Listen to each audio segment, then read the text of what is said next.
Hello everyone, today I'll talk about something different. I usually cover high-rise flats on this series, but on this occasion I'm going to cover something a bit different, something very historical. Once the biggest energy supplier in the city that single-handedly powered Glasgow's electric tram lines, today we look at the Pinkston power station. In the 1890s, Glasgow had a tram system pulled by horses, but they wanted something better, something to power the growing city. In 1900 they started construction of the Pinkstone power station, a new coal power plant built to power Glasgow's new electric trams. The power station was finished just a year later in 1901, costing £100,000, roughly equal to about £12 million today, which for a power plant that powered an entire city's transport industry is actually very cheap. The power plant, when it was in operation, was extremely useful. The industrialising city became dependent on the power station for transport.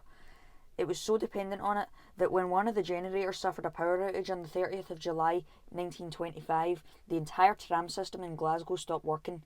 It took 35 minutes to get the system working again, but this really goes to show how important Pinkston was for Glasgow. In the Second World War, Pinkston was vital, so they painted it in a special camouflage so that German bomber planes couldn't bomb it. In 1952 to 1954, a cooling tower was built at the plant. At the time it was the tallest cooling tower in Europe. It wasn't the most useful thing built though, as Glasgow began to get rid of the trams due to the widespread availability of cars. The last of the trams disappeared in 1962, ending a chapter in Glasgow's transportation history. New tower blocks were built next door to the power station in Pinkston and Fountainwell, known as the Sighthill Flats. By the mid-60s, Pinkston power station became less vital to the city once dependent on it to get from A to B. It closed its doors permanently in the early 60s. I couldn't find a specific date, but it lay abandoned until 1978. One of the chimneys was demolished on a Sunday by controlled explosion, and the other was demolished in the same manner on a following Sunday.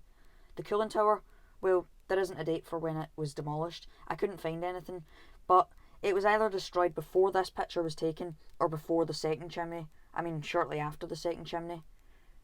Overall, this is one of my favourite topics that I've covered.